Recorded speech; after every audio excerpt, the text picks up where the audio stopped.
Hello everyone. If you enjoy the story, please consider supporting the author by going to the link in the description to Amazon to pre-order the book for yourself. It costs 99 cents and it'll be out on April 20th for you to enjoy on any of your electronic devices. Everyone has that bitch in their life. That bitch can make you feel so small, she never gives an inch of sympathy or runs out of snarky comments. We despise her with almost all of our souls, save for the tiny part in the corner that secretly hopes for the validation that might come with winning her nod of approval just once. Dr. Vivian Scrit was that bitch. For just a moment after JD burst into the morgue, I thought she would freeze in place. Then I was racing to keep up with her, praying that she would have a plan to save our asses. "We watched Brutson die!" I yelled. "What do you mean? His corpse has climbed out of bed?" He meant to convey the universally accepted definition of each word as it fits into an English language sentence, Dr. Phalis. Dr. Scrit snapped as we ran after JD.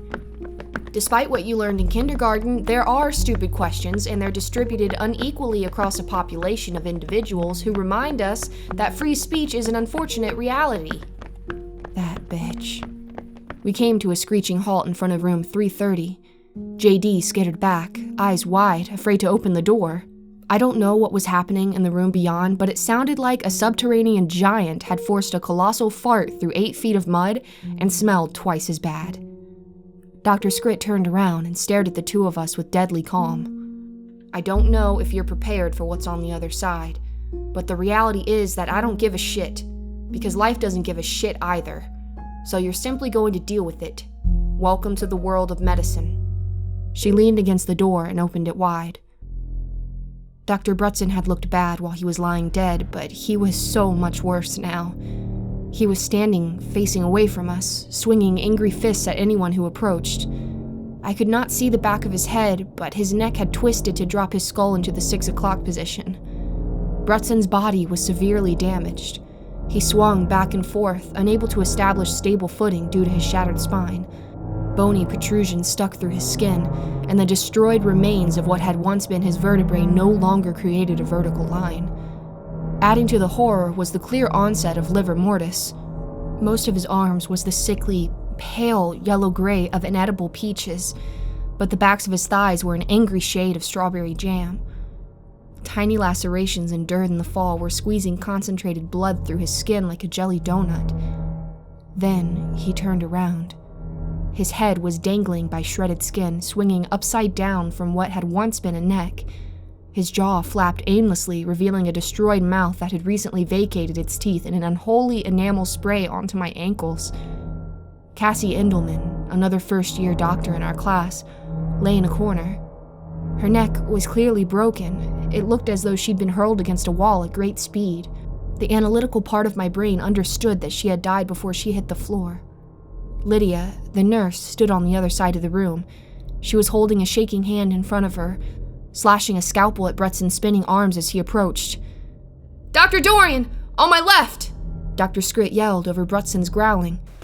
We turned around to see an empty space where JD had once stood, the sound of echoing footsteps reverberating down the hallway. "I see Dr. Dorian wants to learn one of our rules the hard way," she heaved before turning to glare at me sideways. "Dr. Phalis, this has to happen now, so listen very carefully. When life gives you lemons, fuck it." She bent low and lunged at Dr. Brutson's flailing corpse, slamming him against the wall. "Nurse! Grab his arms and pin him down! Phalis, open the cabinet in the corner!" Lydia jumped into action, clasping his wrist and pushing him back. For a moment, Brutson was still. Then a guttural roar shook the walls, and his shaking told me that he would soon overpower his two captors. Decompartmentalize. I turned away from them and reached for the cabinet. I had both hands on the handles when I saw it on the door. 1913.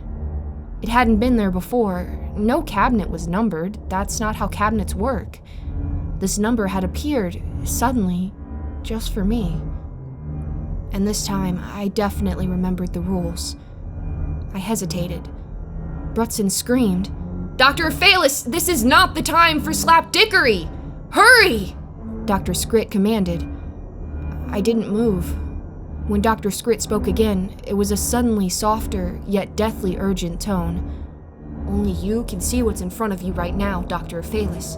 But there comes a time when you have to make the decision that you'll most be able to live with, and you don't have time to think." I breathed deeply. "I can handle this," I told myself as I opened the door. I was wrong. Timothy's body lay crushed on the floor, flattened into a disgustingly small shape for a 6-year-old. Yet he was still undoubtedly my little brother, staring up at me in slight judgment and great sadness. The right side of his body had been burned into charcoal, but the left side was perfectly preserved. The worst part, though, was the hazy middle where healthy skin and barbecued flesh united to create a horrified mockery of my brother's face. His right eye socket was empty. His right cheek was gone. The teeth on that side were still present, because without any skin to close his face, I could see deep into his tiny head. He licked his lips with a blackened tongue. "Why did you leave me, Ellie?" I froze. "Dr. Phalis, we need you now!" "You've only come back because you need something from me. Is that right, Ellie?" My brother's corpse asked. I sobbed. Lydia screamed, and the sickening sound of breaking bone echoed throughout the room. "Why didn't you come in time to save me, Ellie? Why are you here now?" I struggled to speak. Then I saw it. A cartoonishly large syringe, clearly made of carbon steel, with a bright yellow H2SO4 printed across it. The needle was hidden, and I knew that it would spring forth once triggered. Timothy was clutching it in his sinewy fingers. I need that from you, Timmy," I whispered. He clutched it tighter.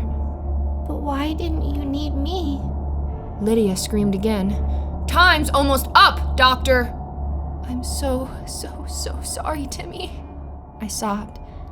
"I didn't want to leave you. I know you don't understand, but please tell me that you know I love you." The tears rained down uncontrollably. "How? He responded sadly. How can I know that you loved me if you left me to die?" "Dr. Phalis, decide now!" I'm going to take this, Timmy, but I love you so much.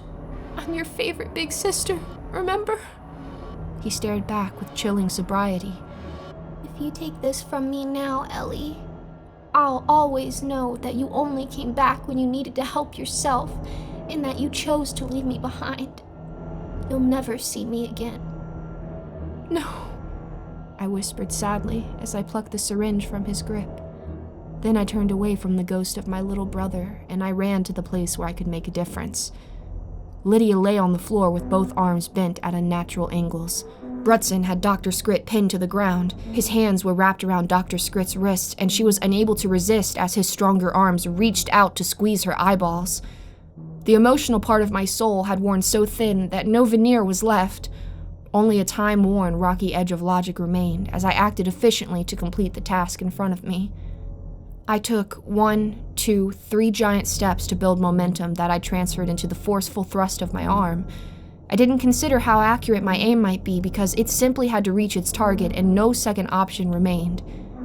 Brutson's eyeball squished and popped as I slammed the syringe into his face. I felt the reaction as the trigger shot the needle deep into his head, past his eye, and well into his frontal lobe. Then I crashed to the ground. Brutson leaned back and screamed. Dr. Scrit wasted no time in escaping from beneath his grasp, turning to crawl towards me in a furious scramble. I sat, transfixed, as I watched Brutson transform before me. Sulfuric acid affects the skin in much the same way as an open flame does. But I had never seen the effect shooting H2SO4 directly into a cranium. And the show left me transfixed. Brutson grabbed the sides of his head as his face began to melt.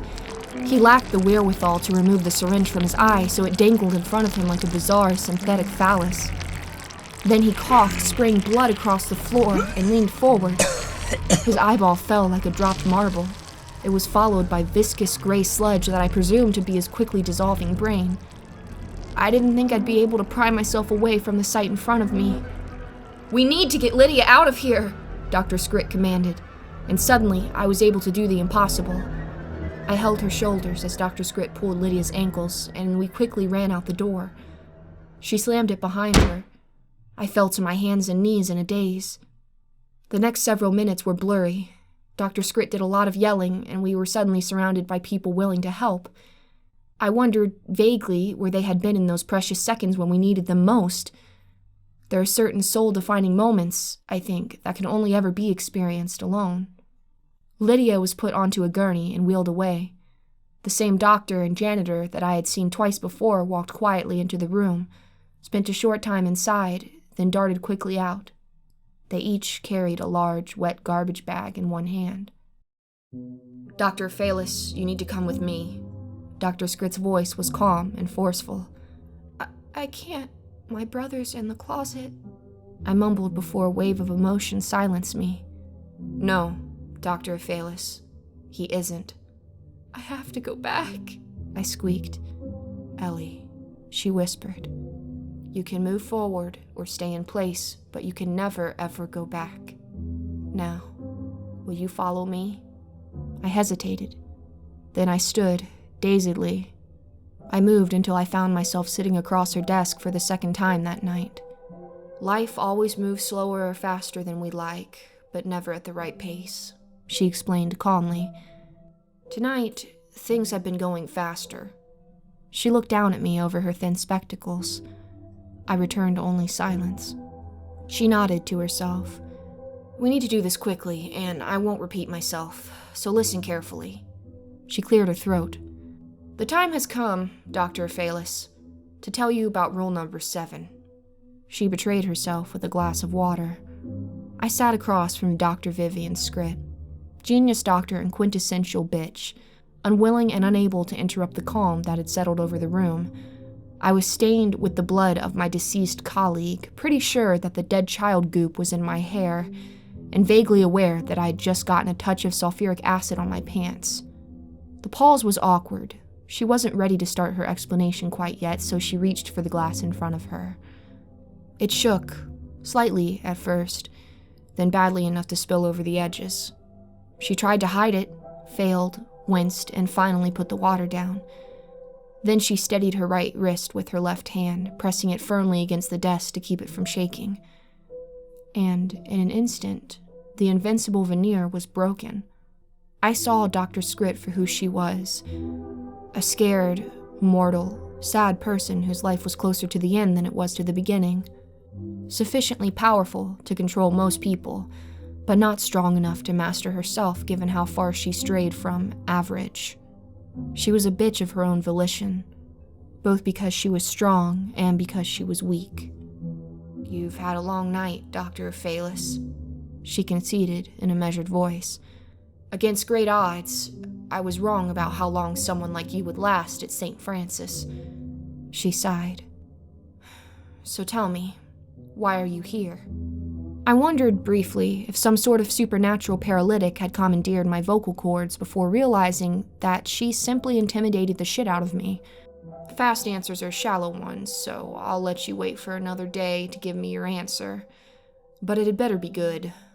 She leaned back in her chair. "Now here's the thing. Most people love learning things the hard way because they prefer to see if the rules of physics and common sense have changed to suit their own needs. Idiots are the reason that toasters have warning labels." She stared at me intently. "Don't waste my time, doctor. Capiche?" I nodded once. "Okay then," she breathed.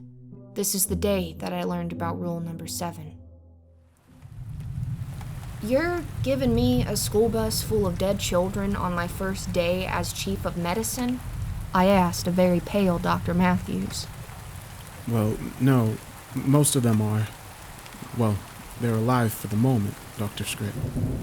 I closed my eyes and allowed the lightning bolt of pre-migraine to tear through my head unabated, lapping at the frayed gray matter of my skull like a cat teasing every drop of milk from the depths of his bowl with a sandpapery tongue. For 3 seconds. Then I breathed out calmly, accepting and embracing the lingering pain as a part of my psyche that would propel me forward. "How far out are the first ambulances?" Dr. Matthews swallowed. "They should be at St. Francis within 4 minutes." The same flood that washed out the bus has shut down the Interstate 77 bridge over the Elk River, so... Are you telling me that Charleston Area Medical can't take any of the kids? Well, that's kind of exactly what I'm saying.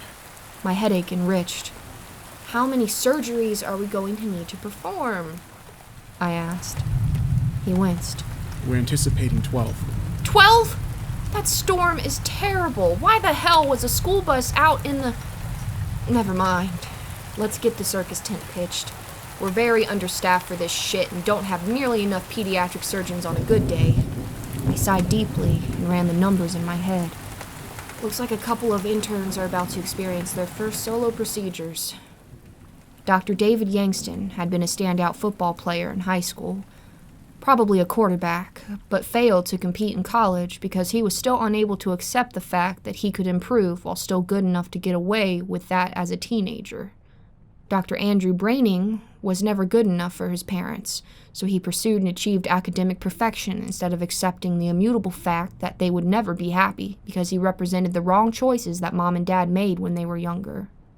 I knew this about both of them without asking. They wore their stories on their faces, as all people do. And I had long ago decided to be literate enough to read every sad tale. We love mystery because it allows for the possibility that some unknown fable has a happy ending we couldn't find. All the while refusing to accept that people stop moving forward when they cease to believe in happy endings. Or even worse, actually find one. You're too young to be leading a solo procedure, but these kids are too young to die, so we're choosing the lesser of two evils. We've got twin children, aged 8, and don't know much about them yet. Dr. Braining, your patient has sustained major abdominal wounds, and Dr. Yangston, yours has potential femoral lacerations. You'll find out more when they arrive. The doors bust open. Game time. A dozen children rolled out of the storm and into St. Francis that day. The incinerator was busy. I prayed to a devil I didn't believe in that my charges would minimize their fuck-ups. Yangston and Braining were the only first-year interns to get solo procedures, so I gave them the simplest cases. Moderate hemorrhaging, potentially from the femoral artery. Let's find out what happened to this kid. Dr. Yangston announced through his surgical mask. We've got signs of internal bleeding. Let's put her under and find out what's wrong. Dr. Braining said, quietly, as he wiped his sweat from his brow. We're losing a lot of blood, Doctor, a nurse warned Yangston as he peered into the boy's split-open leg. There's only one person with the title of doctor before his name, and that person needs silence to focus, nurse.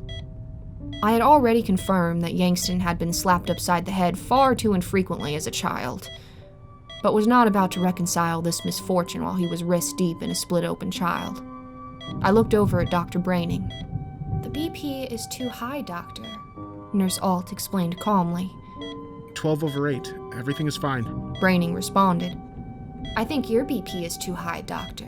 She winked. Relax, you got this. The sweat glistened on his forehead as he nodded. I glanced back around. He's lost nearly 1,000 milliliters of blood, Doctor. We need to act now. Nurse, get the hell out of my OR. This is on me, and you're a bigger distraction than you're a help. She turned and stalked off immediately, eyeing me angrily as she passed by Dr. Braining's OR. The good news is no major organs or blood vessels are damaged. The bad news is that this piece of metal is lodged deep into her spleen. Braining noted. Remove the mesh. We need to do a splenectomy. And it has to be now. That's when Yangston's patient started coding. What the fuck is wrong with him? Blood loss is too great, Doctor. I checked the blood loss. His numbers are fine. Those numbers are fine for an adult. Is this your first time working on a child? We performed the hemogram test, and you didn't even check the results. Yangston's face turned bright red against the white surgical mask. You need to get the hell out of my OR, nurse. Your patient's coding! No! My own heart had stopped at this point. I was plunged into complete vertigo when I heard Dr. Braining's patient coding right behind me. What happened? You cut his splenic artery, Doctor. Alt responded flatly. I'm sorry. My hands are shaking. I'm so sorry. It's okay, Doctor, but you need to anatomize the vessel, she responded in a soothing yet firm voice. Okay. I can't stop shaking. Just give me a second. We don't have a second, Doctor. She's losing blood. Alt wiped the sweat from his brow. "You can do this." Braining was beginning to hyperventilate. Oh God, I don't want to lose her. Let's make this happen. Across the OR, Yangston was flying. With both of his nurses gone, he was in complete control of the situation, hands moving everywhere they needed to go with admittedly surgical precision. It's a shame that he was 30 seconds behind schedule. We need a transfusion, he ordered. I turned to look back at Braining. Alt was continually wiping both sweat and tears away from his face, but he was still struggling to see clearly. I could do nothing but stare at the crash cart as they both fought to perform the task I had expected of them. I remember the ID number, 8251913, dancing in front of me, because I would see those numbers again. The surgeries had been simple, but something told me one of them would fail. I hated the idea of intuition, but I couldn't shake it. Which did I believe would die, and which would I choose if I had to? Forcing an answer to those questions tells us a hell of a lot about ourselves. At any rate, intuition is bullshit. I curse myself for believing in my emotions instead of simple reality. Mr. and Mrs. Arnaki, I'm Dr. Vivian Scritt. We did everything we could, but your children's injuries were too great to overcome, and we lost them both. I'm so sorry. I'll give you a moment. I got up and left, because there wasn't a damn thing that my comfort could do. I'd had an opportunity to change their world for the better, and I'd fallen short. The time for talking has passed if the moment for action has failed. Besides, I was still on the clock. But I was first in my class at UCLA. Dr. Yangston snapped, seething. People make mistakes all the time. You've been sued for malpractice. And I won those suits, while you've lost your appeal to avoid getting fired. As great as your intelligence is, it still can't fill your inflated head. He ripped off his surgical mask and threw it to the floor. Doesn't matter, he responded, glaring at me with pure hatred. I'm better than this shithole city anyway. I'll find someplace better and be grateful for it. I raised an eyebrow. Dr. Yangston, that procedure was simple. No matter how talented you were in another life, you're just a rookie who wasn't good enough and can't learn from your mistakes. I leaned forward. The world is a better place without you as a doctor. I turned and walked toward the on-call room. Several surgeries were still underway, but I needed to talk with Dr. Braining. I opened the door and found him kneeling by his locker, eyes bulging and face blue. A torn bedsheet reached from his closed locker door to the place where he wrapped it tightly around his neck. I lunged forward in an attempt to loosen the slack, but the second I moved his body, I knew he was dead. After handling enough lifeless corpses, it's usually possible to tell if a body is haunted by the ghost of its sometime occupant, and I knew that Braining was no longer a prisoner of himself. Still, I had to try. It took several seconds of fighting to untie the cord from his neck, and his lifeless body fell instantly to the ground once I was done. His head hit the bench with a sickening crack on the way down, but didn't bleed. I had knelt on the floor to start CPR when I saw the half-empty bottle of pentobarbital by my feet. He had overdosed on enough barbitates to fuck up a bull elephant. With every doctor and surgery, I tried by myself to restart his heart. I fought for several minutes in an attempt to find hope in a hopeless case. I failed. Seneca noted that difficulties strengthen the mind as labor does the body, which is why I'm one of the smartest doctors you'll ever meet. Dr. Scritt explained to me as she finished her story. I nodded slowly. Remember what I said about learning things the hard way? I blinked. She sighed. Do you know that people pay more attention to a list of rules when it's harder to access? But I was never given a list, and you earned a lot of gray hairs making sure you learned them anyway, she smirked. What do you say when the person who pisses you off is utterly, totally, and completely right? I was silent. Which brings us back to rule number 7, she continued, folding her hands. Dr. Yangston was the brightest young mind we had recruited in 5 years, but the gravity of his task could not keep his arrogance in check, so he couldn't live up to the potential that the world demanded of him. She raised a shaking hand to her forehead and massaged her temple. Dr. Braining could not look away from the gravity of the task in front of him, and that killed the arrogant confidence he needed to move on. So, I responded, finally finding my voice. Are you telling me that I'm too arrogant or too meek? She chuckled. Both. Then Dr. Scrit dropped her hands to the table, where one trembled just slightly in place. Do you see what this means? She shook her head. Don't answer that. Of course you don't. My face flushed, and I remained silent. The reality, Dr. Phalis, is that you need both weaknesses. I need someone in the operating room who knows that someone's world will thrive or collapse based on the smallest gesture, and who understands how terrible a thing any mistake is. Lifetimes change based on how good you are on any given day. When you fail through your own fault, yes, you will fail, and it will ruin someone's life. You need the arrogance to leave it behind you and change the world as though you believe the lie that no ghost haunts your past. That is rule number 7. Can you do 2 contradicting things at once? Yes, I responded confidently. That's the correct answer. She smiled. And no, you can't. You'll find out the hard way. Now get up, you're needed in surgery. My boss had just told me that I was going to kill someone. The when part of the question was still very much unsettled, but the if component was unable to cast the feeblest shadow of doubt. That's not an easy message to give a doctor. I stood up, reactively, but not out of shock. She had told me that I was needed in surgery, and I was so terrified of Dr. Vivian Scrit that I didn't want to piss her off by obeying too slowly. I didn't know there was a surgery scheduled. It wasn't... I'm sorry. I don't think it was on my... The funny thing about emergency surgery, Dr. Phalis, is that the procedures are rarely planned. She stared at me over her thin spectacles like I was a small child receiving the 3rd simple explanation to a problem that confused only me. Oh, right. I'm sorry. I turned around, then wheeled immediately back, the blood on my Crocs making me slip just a bit. Why am I going into emergency surgery? My voice shook like I was doing something wrong.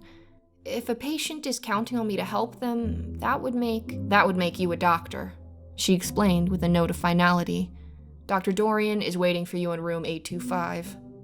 I breathed deeply. Okay, will we both be observing the procedure? He won't be observing much of anything, Dr. Phalis, she explained condescendingly.